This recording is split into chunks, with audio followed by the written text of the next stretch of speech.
You are about to journey against the current of contemporary thought and beyond the troubled waters of daily news to the very source of our extraordinary culture. You are going upstream with Cashel and Edge. Here we are at Upstream with Cashel and Edge, and I just did a complete mouth check for Loy because he had a salad before he got here. Man, the green monster can get in there, and it can come out later. Yeah, it's sort of like in what was that, Alien? Just kind of pops out of your face. Yeah, hit people in the face with salad. No, you don't want to do that. Salad shooter. But we don't want to see anyone end up in the hospital because we're all about health on this show. Absolutely. Here we are. Hey, you got a book with you, Jay. I have a book, and we're going to do something a little different today. We're going to ask for audience participation, even though this is not a call-in, obviously. But yeah, how are we going to do that? Well, if you go to, you can either, our websites show up respectively at the end of the show. Okay. Cashel.com or loyedge.com, Mm-hmm. right? And also, if you're watching it on YouTube, there's a comment section. Okay. Et cetera. And then other places have comment sections. Other apps that we're on all over the world. It's a worldwide phenomenon, Upstream, Cashel and Edge. But I was going to talk about my, let me just put this up here, my novel, The Hunt, right? It came out. The rare Cashel novel, because most of the books you've read are nonfiction. Right. And what is this, the 26th book or something? I don't know. This is like the 15th or whatever. Okay. There's been 2 since then or 3. I don't know. But this came out in 2019. And it was written, my co-author, Mike McMullen, and I wrote it for young men who don't read. So it's written, it's an action-adventure story with a good, moral conservative tone, but it's not overtly political. And it involves a father and 2 sons who go elk hunting and end up thwarting a terrorist plot. And so my co-author, Mike, wanted to do a sequel. And I've been thinking about, do we just pick up the adventure with these guys or what, And then I had this idea for doing a sequel in a larger arena, a larger background, And so it's not just a small Colorado Valley where they happen to run in some terrorists from Chechnya, right? And also some American guys who were. So I could write about the terrorists. Had no idea what Chechens talk about or think, So I can't inhabit their minds. But fortunately, they had a couple of Antifa types working with them, so I could get in there. But then the question came, and here's what triggered it. I was watching this emergence now of people like, say, Chris Cuomo. Oh, yeah. I've been following that. Brother of Andrew Cuomo. Mm-hmm. Who was bounced. One was bounced from the governorship, and the other one was simultaneously just about bounced from CNN. Mm-hmm. And I was back watching earlier clips of Chris Cuomo when he was on CNN, and he was a absolute cheerleader for. No, he was a stalwart. He was strident. Oh, totally. Hectoring. Accusatory. Right, lecturing. Oh, he was. What vilifying. Right. He was a male Karen right in your face every night. Those people who did not have the wisdom that he had to get vaccinated against COVID, or that didn't wear their mask, or that didn't socially distance. Or they were morally repugnant to him. Right. He let it be known that those who would not cooperate should be jailed, I believe. We're close to that, flirted with that. Certainly the notion that they were out infecting other people. Yes. And this is not just with vaccinations. Even he was championing lockdowns and the masks and everything. Just like as his brother was, who was then governor. In fact, his brother was so popular. He's the last alpha male in the Democratic Party that there this entity emerged called Cuomo-sexuals. No, I remember that, yeah. Sort of like Antifa, not an organization, but an entity, right? Just, what do you call it, not fully organized. But now he's singing from another hymnal altogether. Have you heard him? Yes. Now he's well, you would have to interpret it. He calls it long COVID or COVID. I'm damaged or I'm suffering. I made several allusions to the fact that he was dealing with issues related to what he said were COVID. But what I hear in my ear when I hear that is, oh, you mean the treatments for COVID you're having long-term effects of. Right, or the combination of the Right. of the treatment and the COVID itself. Mm-hmm. So I was watching this one clip just before I came over, in which he and Don Lemon, who is just an appalling human being, right? God, is that guy. They're mocking those who didn't have the. Can you imagine that? And they were talking about Dr. Scott Atlas, who was representing Trump. He's telling people to inject horse dewormer, right? Right. Says the man who now takes an ivermectin a day, you know, Chris Cuomo. And a lot of that, some of what he was saying came out of a New York Times article where they're finally acknowledging that there were consequences sometimes for people who did this. Of course, they're still lying and suppressing, and they're making believe this was like a side effect, you know, and just some rare batch that went wrong or something, you know. Oh yeah, it's just like it was just like the process of determining where that came from. Right, that's right. And Oh, then, let's see. And then you got Jon Stewart even and all these other, you know, we Right. talked about these people that Right. they're finally having to admit the doubt of the benefit, as we talked about Right, before. that's right. So when you hear all this crap and they swallow it whole, after a while they're kind of looking around going, okay, I'm gonna be a real rebel and come out here and say, well, that didn't really make sense. Well, you know, and I was disappointed because I just bought a franchise in a bat wet market for Kansas City. You know, Oh and man. bats are us. You know, Oh yeah, that would have been great. didn't work out. It did not take off. Unlike most bats, who are pretty capable of flying around and making your life miserable.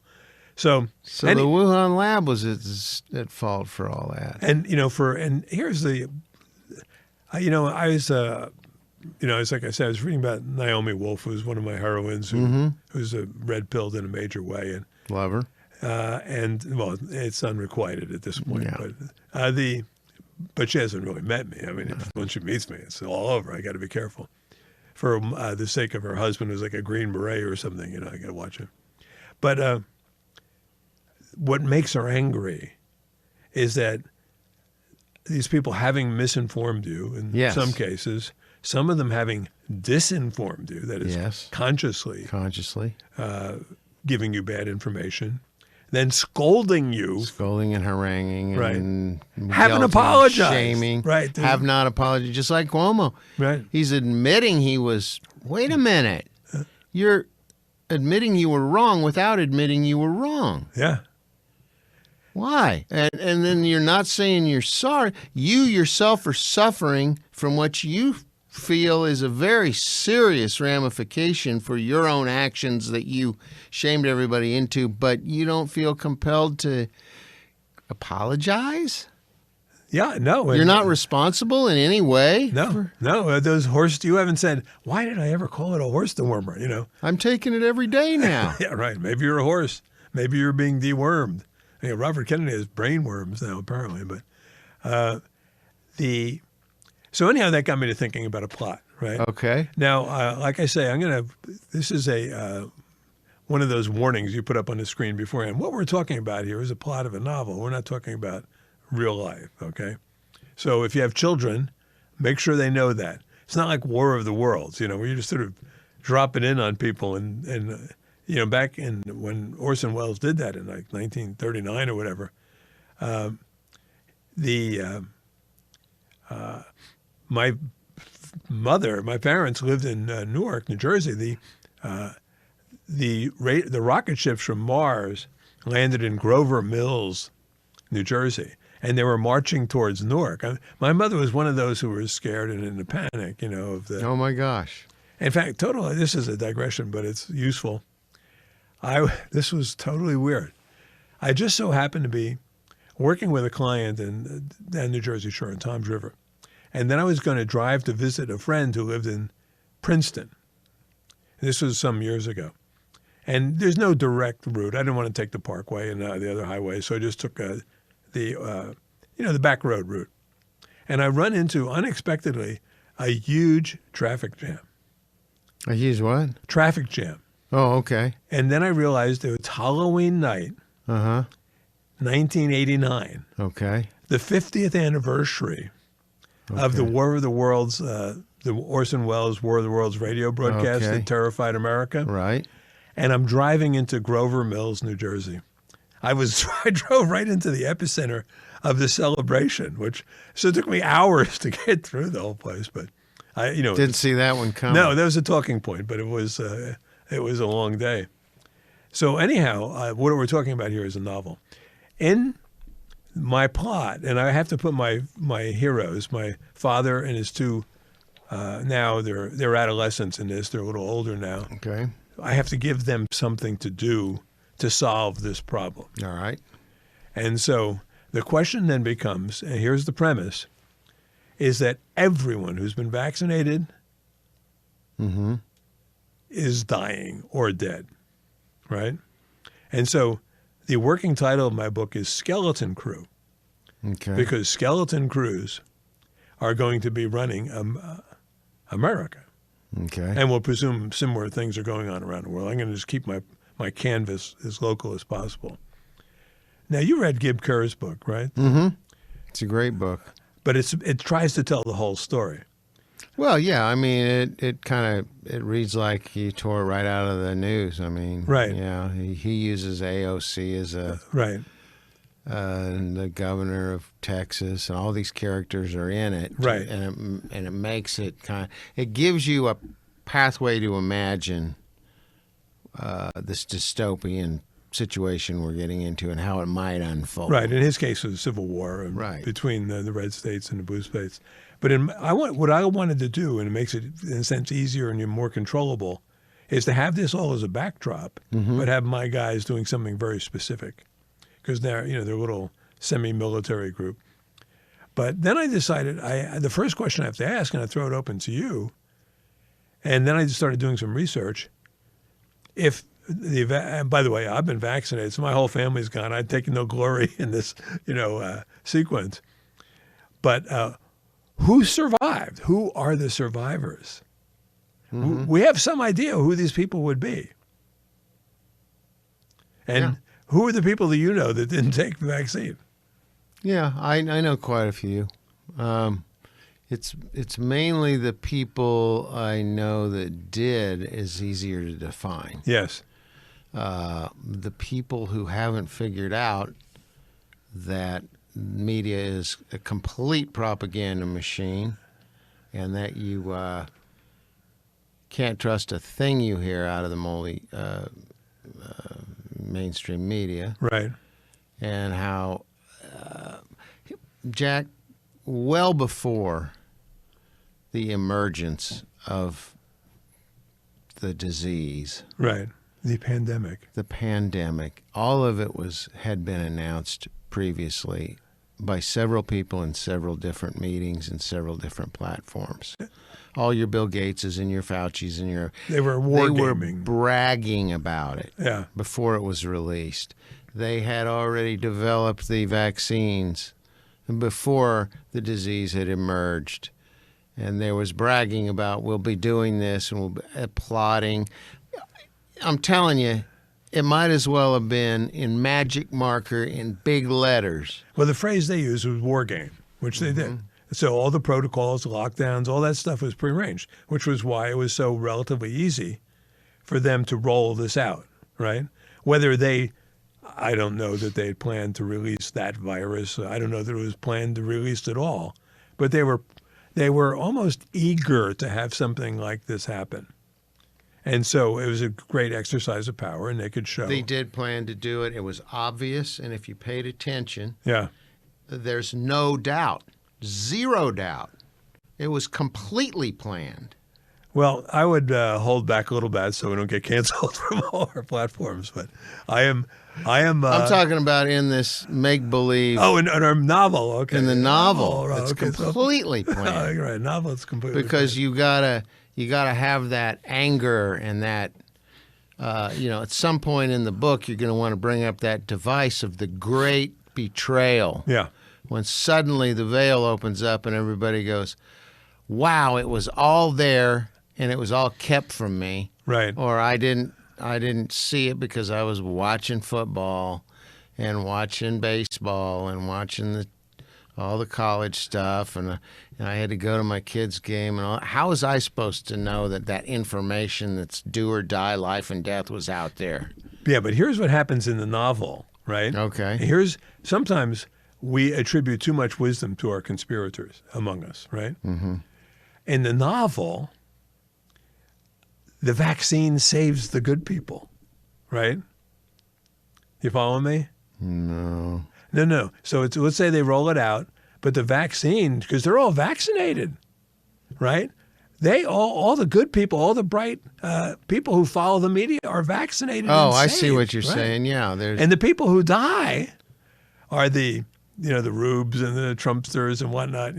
So, for instance, do you know what state had the highest percentage of people vaccinated?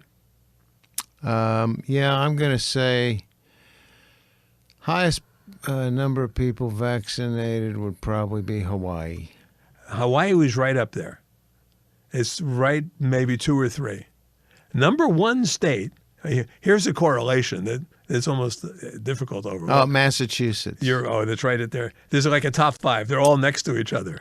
Okay. The number one state is the same state that was the most that gave Trump the least percentage of its votes. Wow, that's why I. But you're close. You're in the right ballpark. It's got to be. Shoot, I don't know. I give up. Vermont. Okay, Vermont. Right. They needed a vaccination against Ben and Jerry's. Right. Anything, But I mean, it was literally Trump got 30% of the Vermont vote, the lowest of any state. The D.C. District of Columbia gave him 5%, but that doesn't really count. And the cutoff was 95% when they're doing the percentages. It was 95 plus. So it was over 95. How can, in one state, everyone gets vaccinated? And Rhode Island, Connecticut, Massachusetts, Maine were almost no better. New Jersey, New York. In my novel, they're all gone. Right? Yeah. Yeah. Well, you wonder about it. You really do wonder about it because there's been so much disinformation. Yeah. And in those parts of the world where the disinformation reigns supreme, there's usually no alternatives. You talk to your neighbors, they all feel the way you do, blah, blah, blah. And those good souls who don't want to get it are being so pressured.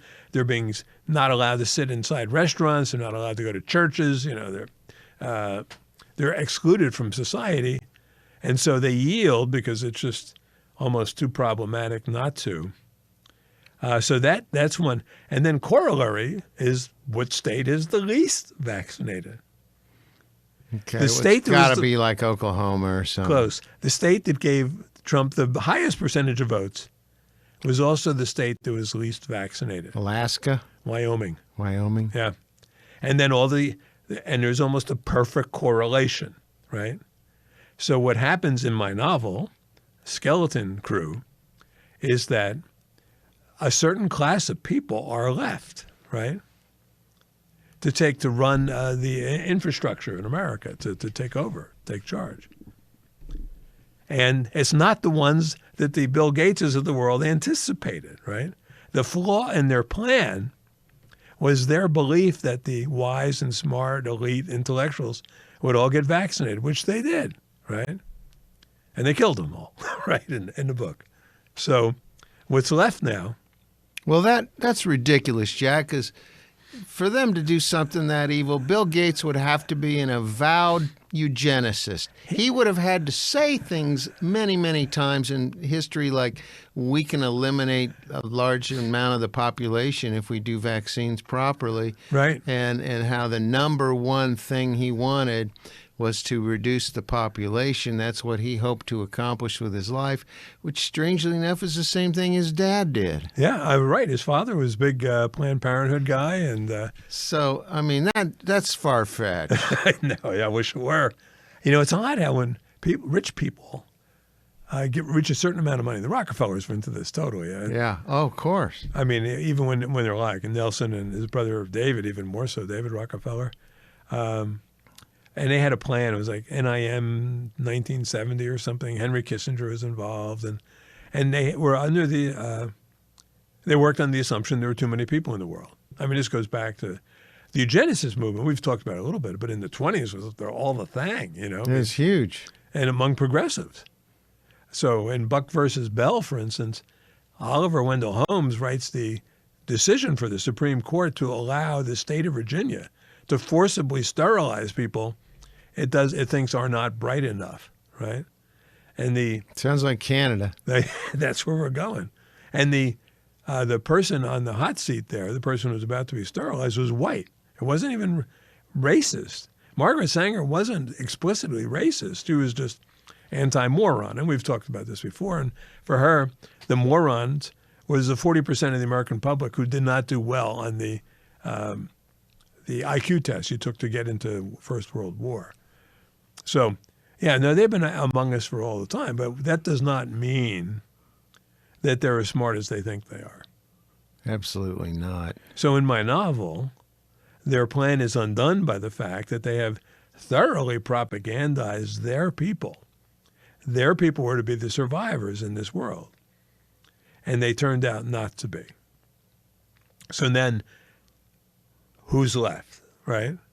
And now I'm writing a novel. I mean this literally, so your advice here would be welcome.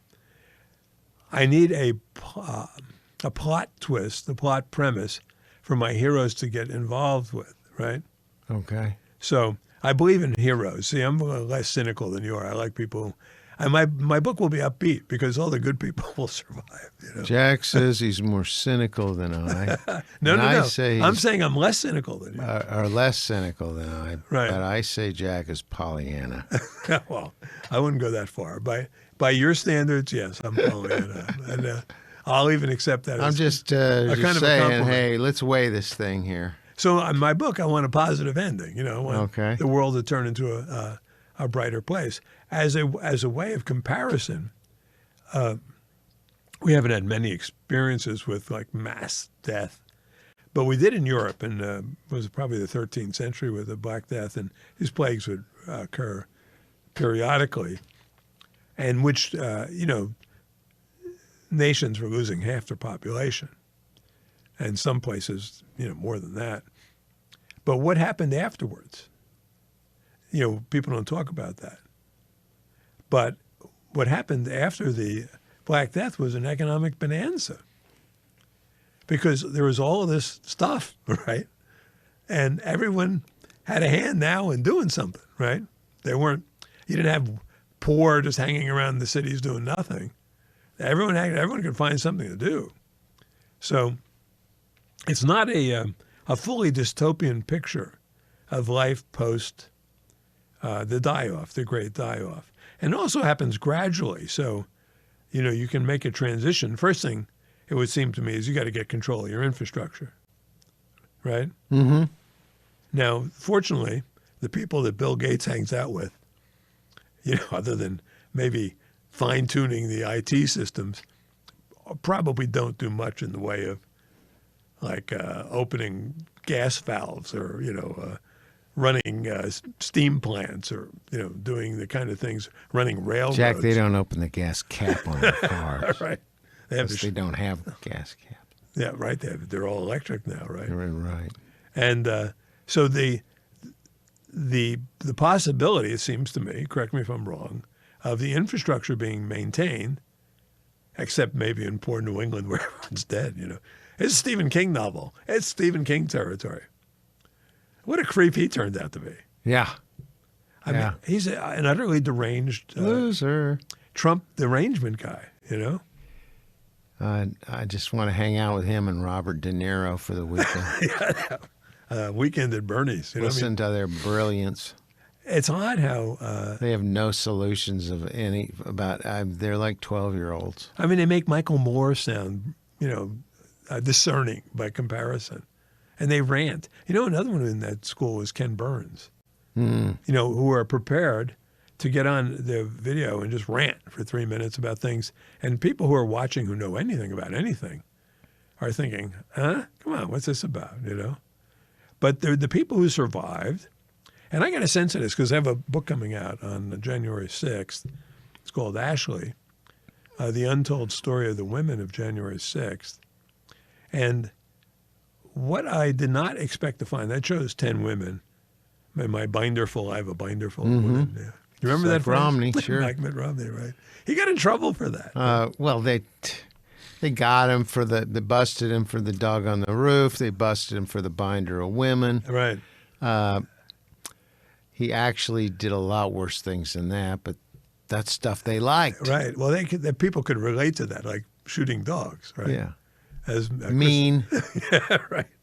It's odd because I was just talking to my daughter yesterday, and she said, Dad, tell me you didn't write the Christy Nome book, right? Mm-hmm.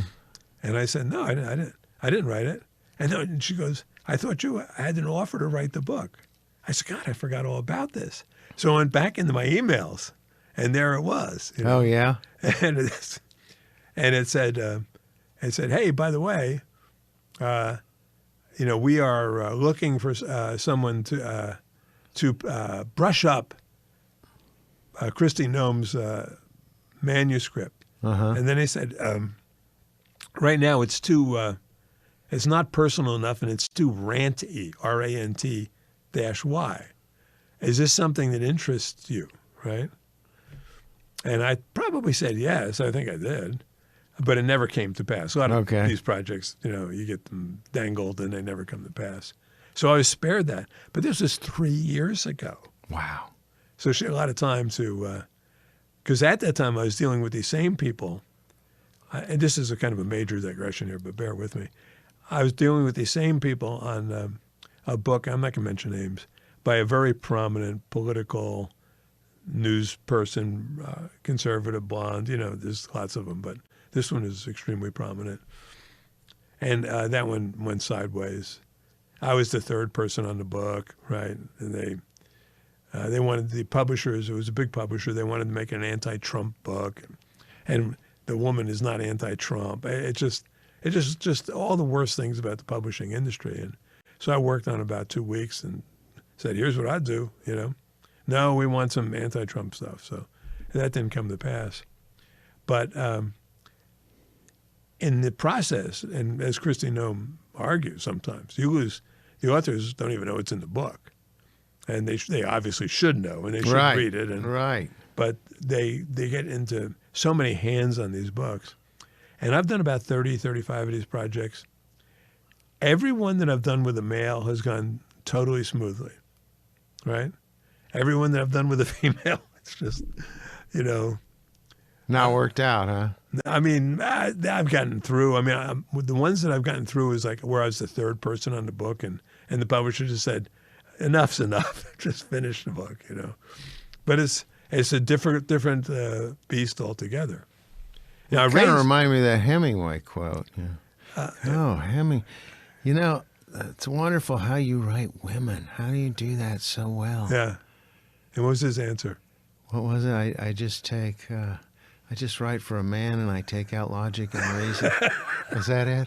I remember that. Some horrible quote. We would never. No, we're not endorsing would not say that. And I'm not laughing here. I have a cold, and yes. So if my nose runs, by the way, bear with me. Hemingway's bad. And but anyhow, of the 10 women I'm profiling in this book, it's a serious book, on January 6th, which shocked me because I wasn't expecting it, wasn't looking for it.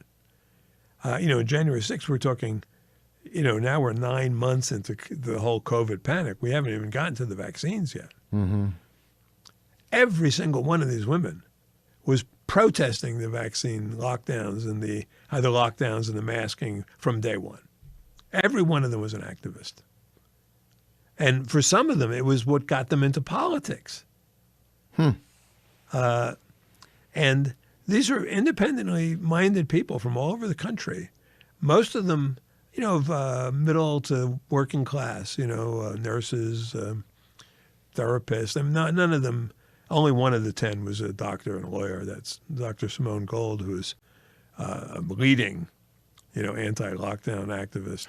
I heard her many interviews. Yeah, she's a very sharp lady. But that didn't stop her from going to prison. She was there to talk about, not about the election outcome, but about, it's interesting. She was there to talk about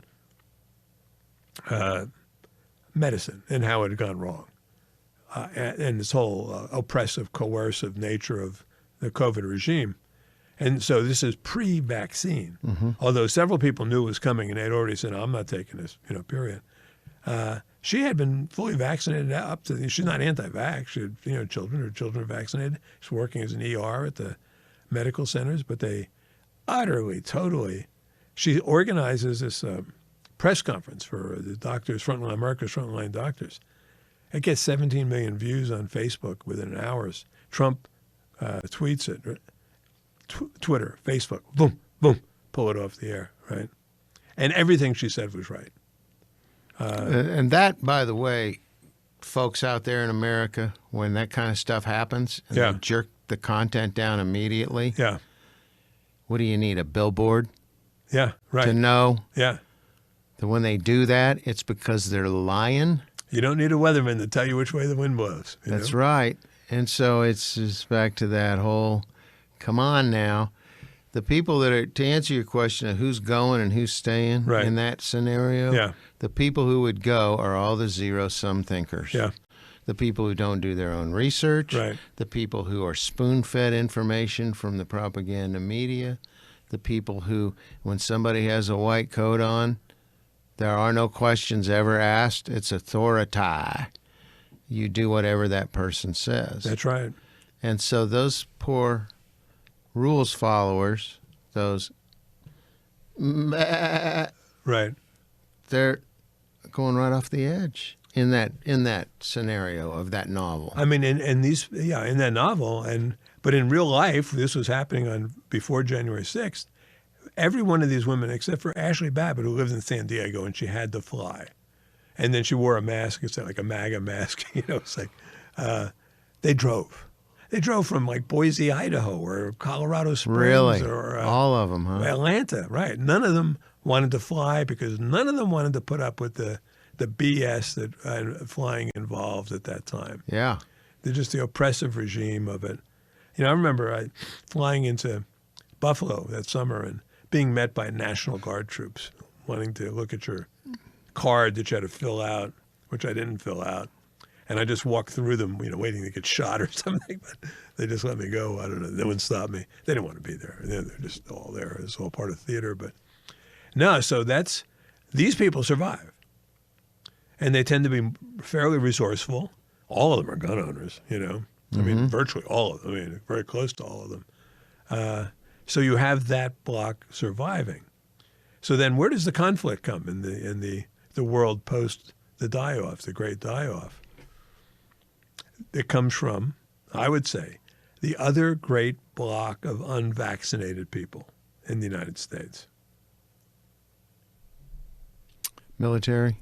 Ex-military. Ex-military, right. Those are the guys who are going to be running things. They're going to be called back into service. The people that are small town to the point where they're in a real, true rural existence. Right. Those are our people. They're part of this the good guy. The good so guy there are there's another group. Where is the bad guy cohort coming from? Oh, yeah. The people who are so evil that they knew what this was all about, and so they didn't take the Lex Luthor types. The Lex, yes. The Soros types. No. The people who faked shots for the cameras and all that stuff. But they can't run the power plants. The undocumented, right? Oh, yes. We've got 20 million people who've snuck into the country who've never been vetted, let alone vaccinated. Good point. Yeah. And so what happens? They're left, right? So you basically have, it would seem to me, and I'm open to suggestion at this point because I may be overlooking something like the Lex Luthor types, who are probably going to try now, having effed up, to mobilize the illegals, right? Mm-hmm. And then the illegals, I'm just talking out loud here. I haven't thought this through very far, so you can help me to correct me. But you have the cartels. Those are organizations that are capable of, coercing and organizing people into some sort of military force or whatever, And they're already working hand in glove with people that we wouldn't imagine that they would be working hand in glove like with. the NGO types. Yes. Most of whom are dead, but the Lex Luthor NGO types are still alive. Lex Luthor, by the way, is the for those of younger, the villain of Superman, right? The ultimate villain, the Goldfinger, or the whatever. the guy that looks like Hans. What's his name? Klaus Schwab. Klaus Schwab. right. The banality of evil. But then there's another class. I mean, and here's the issue, because a lot of these illegals want to be on the good guys' side, right? They don't want to be part of the cartels' armies, and living worrying about where their head gets getting left the next day, So, anyhow, that sets up the scenario, and then our heroes have to find a role within this larger drama, because I don't want to have to tell the whole story of who's fighting who and all that, I want them to have one assignment in this battle that will take place, and I haven't figured that out yet, but I have an idea. So, but those are the forces afoot. Just like I'm reading now, Eric Larson's newest book, and he's writing about the Civil War, and it's an interesting way to do it because it's the same pattern that I'd like to do. We have the whole Civil War unfolding in the background and all the elections and whatnot, but he's writing about Fort Sumter, right? Okay. Everything that leads up to Fort Sumter. Have you ever read any of his books? Devil in the White City, No. Splendid in the Vial. I've never read novels. No, this is nonfiction. Oh, no, I haven't. And excellent author. He's, bestseller and deservedly, But he begins this book with a prologue about January 6th, right? And I saw where he was going. I said, nope, I don't want to read it. I don't want to lose. I'll read it when I'm finished because I don't want to lose respect for this guy before we get started.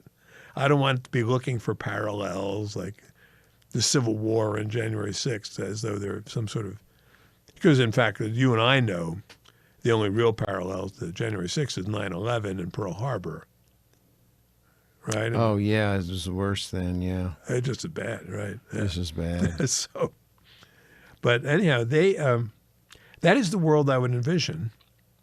And I think at the end of the day, and this is why I take my Pollyannish view into these kind of phenomena, it has the potential to be a better world, right? Yeah, well. It'll take a while to regenerate and you get people back. But think about the things that you won't have to worry about in this world, right? Yeah, I mean, you got all kinds of things you can write about, the turbo cancers that have already begun emerging. Yeah. I know most people haven't heard about that, aren't aware of it, or think it's a lie or a fabrication. They've never seen cancers that grow this fast before. Yeah. And so, Cloward and Piven is basically taking place. Uh-huh. And all this in the novel, the mass deaths that would happen, would play into the crashing of the medical system, would be completely gone, and because it would be overwhelmed immediately. Right. It would be that's a point. That is a point to be had. All the supply chains have dried up. They already are. We're basically surviving on things that are already in the funnel right now. The food supply would be completely disrupted. People would be foraging, eating tree bark, stuff like that. See, this is where I'm more optimistic than you are. If the people who took the vax died, the healthcare system collapses. well, yeah, Totally, right? yeah. But That means everybody who didn't take it, who have any kind of terminal disease, are gone too. right. I mean, it will. I mean, it's going to be tragic. A lot of people die, and fortunately, it's only a novel, so you don't have to feel too bad for them. And they'll happen. they'll die off stage, as they say, right? So you won't be seeing that. I'm not going to be, Well, they'll be wheeling them in the streets in a bucket like they did during the plague. Right. And in fact, the cities will be Bring gone. out your dead. The big cities will be gone, right? And they'll have collapsed. However, like I say, in the red states, and the red state people are the people who do all the producing anyhow, right? It'll be much more of an Amish lifestyle. I mean, there'll be a lot more, but there's no reason electricity has to go down, or Oh, it will. not necessarily. Well, the same wonderful people who introduced all this stuff, Right. they have something coming up in November that they don't want to happen. They don't want it to happen. Well, you get back to my novel now. I'm not talking about real life right now. Okay. So in the novel, there might be some bad people who might say, hey, you know how you're reading about people getting arrested for more fentanyl than could kill everybody in the world about every other week? Right. Why do you think they're important all that much? Yeah. Because they're going to sell it? No, they can't sell that much. Everybody'd be dead 6 times over. Right. So why do they keep bringing it in? And when people are dying off all over the place, what's to stop them from going, we're that much closer to getting everybody's stuff. So let's drop a little fentanyl in all the water supplies. That kind of stuff. Well, I mean, Let's bring down the grid. I mean, it's going to be like one after another after another. So it can't just be this isolated thing where everybody's keeling over. No, but I would argue that the people who are in the process of dying Yeah. want to save themselves. They want to die comfortably, right? Okay. They don't want to die in the cold, in the dark, with no food, right? Right. But the people, the bad guys, the thugs, unvaccinated thugs in the cities, they have a cornucopia, at least in the short term, right? Of all the stuff, they could possibly want. Okay. Now, the cities will be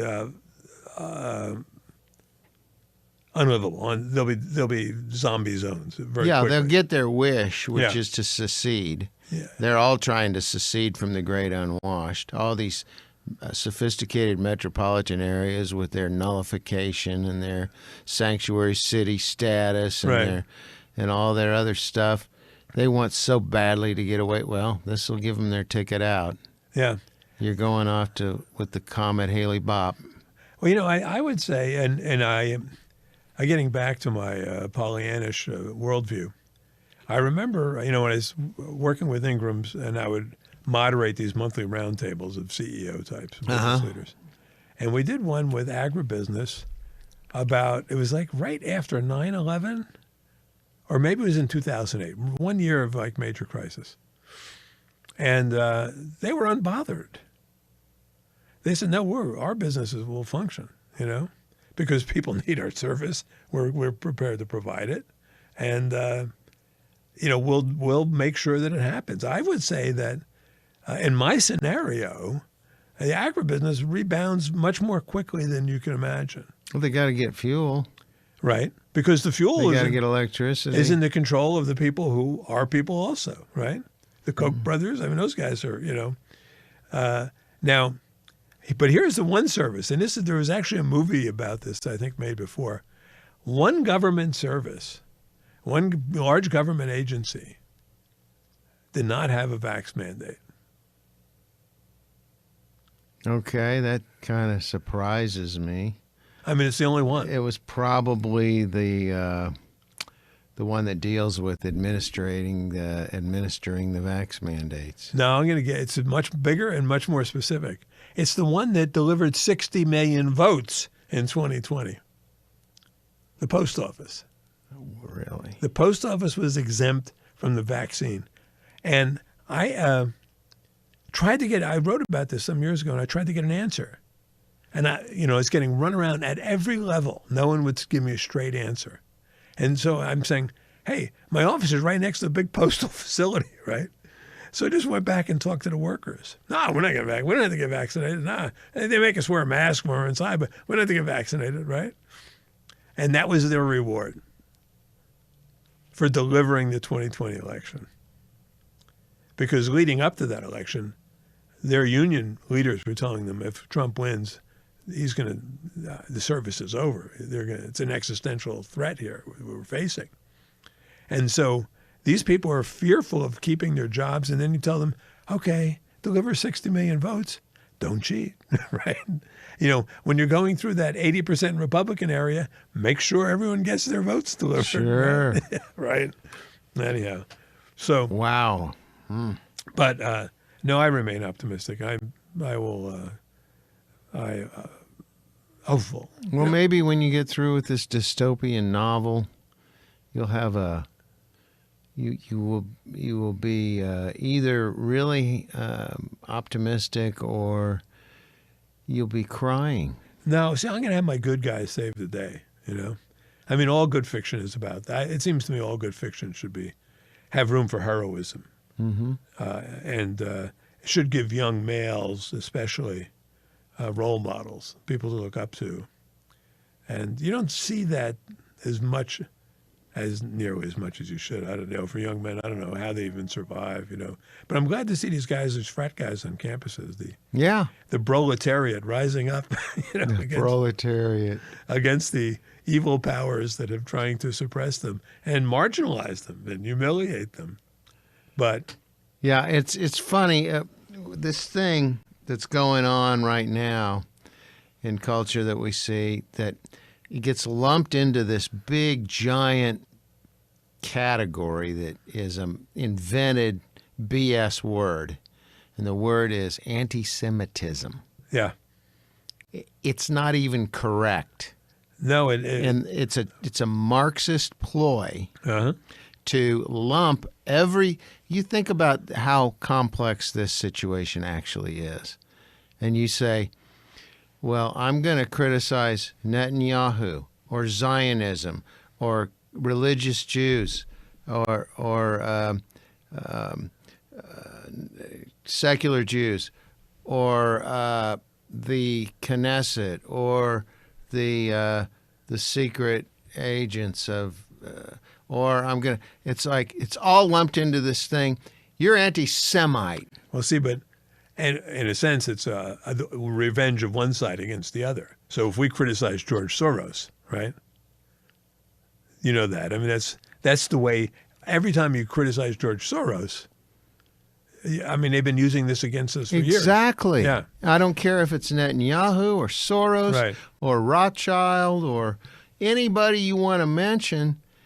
It's all lumped into one thing. And what are the Palestinians? Semites. They're Semites. Right. So they're trying to obfuscate. They're trying to confuse it all, so they lump it into this term.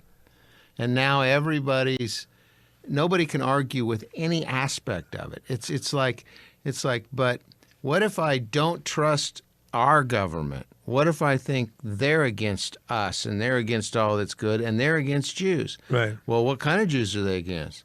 Don't say anything because you're anti-Semite. No, you got to pull that out. It gets too complicated. I think we ought to use words that describe what people are against or what they're for, or specifically, whom is it you hate, or you got a beef with, or I mean the implication that you hate someone because you oppose their values, such as they are. I mean, you don't hate Jews because you don't like George Soros. Exactly. You don't hate Jews because But that's the implication they want to make. Right. And exactly. The left has been using it on the right since World War II. Yes. And if they get a little bit in return, I'm not going to complain too much. But they go too far, of course. So we'll take that up at some other Right. Some other Sorry time. for that. No. It was a good last-minute clarification. Digression. And a show filled with digressions. And that show is, by the way, being broadcast from Real Media Studios here in Overland Park. We love it here. REAL Media. Great place. And the show's name, of course, is Upstream with Castle and Edge. Now, for our new listeners, what's that about? Quickly, it is a derivation of a Andrew Breitbart quote. Right. Where he said that all politics is downstream from culture. So we don't want to do politics. We want to go upstream to where the culture was, and that's where we are today. You may not have noticed that, but that's allegedly where we went. So we'll see you next week, guys. Take care. Bye-bye.